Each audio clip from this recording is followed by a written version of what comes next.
Saudara, Mahkamah Konstitusi memutuskan untuk menolak gugatan pemilu yang diajukan oleh pemohon. Jadi para hakim konstitusi ini menilai pokok permohonan gugatan tersebut tidak beralasan menurut hukum seluruhnya. Itu artinya pemilu 2024 tetap terbuka alias coblos caleg. Konklusi, berdasarkan penilaian atas fakta dan hukum sebagaimana diuraikan di atas, Mahkamah berkesimpulan: 1. Mahkamah berwenang mengadili permohonan akuo. 2.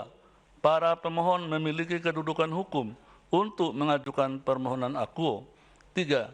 Permohonan provisi tidak beralasan menurut hukum. 4. Pokok permohonan para pemohon tidak beralasan menurut hukum untuk seluruhnya.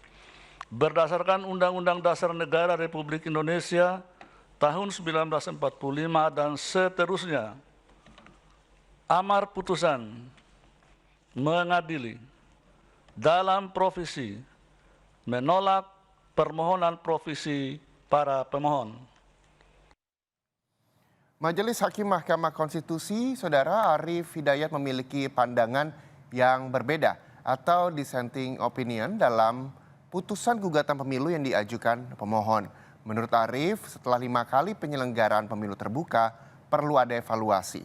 Lalu Arief juga mengusulkan perubahan dari sistem pemilu terbuka ke sistem terbuka terbatas. Namun, untuk menjaga tahapan pemilu 2024 yang sudah berlangsung, Arief mengusulkan sistem terbuka terbatas dilakukan pada 2029 mendatang.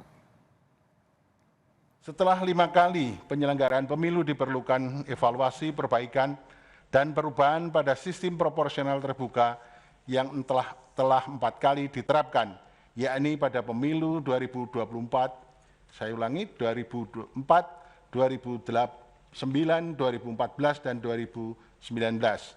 Peralihan sistem pemilu dan sistem pemilu dari sistem proporsional terbuka ke sistem proporsional terbuka terbatas sangatlah diperlukan. Dalam kesimpulan ini saya menyampaikan beberapa alternatif perbaikan-perbaikan itu, dan yang terakhir yang perlu saya sampaikan adalah perubahan pendirian dan posisi mahkamah bukanlah menunjukkan inkonsistensi mahkamah terhadap putusannya sendiri, namun perubahan dimaksud merupakan upaya mahkamah agar hukum itu dapat memenuhi kebutuhan manusia dan agar mewujudkan Undang-Undang Dasar 45 sebagai konstitusi yang hidup atau the living constitution yang adaptif dan peka terhadap perkembangan zaman dan perubahan masyarakat.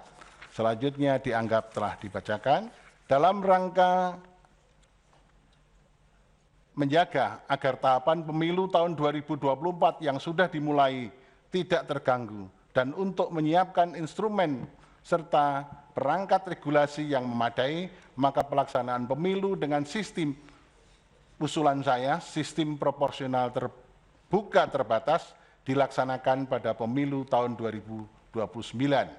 Menimbang dari keseluruhan uraian pertimbangan hukum di atas, saya berpendapat bahwa permohonan pemohon beralasan menurut hukum untuk sebagian dan oleh karenanya harus dikabulkan sebagian.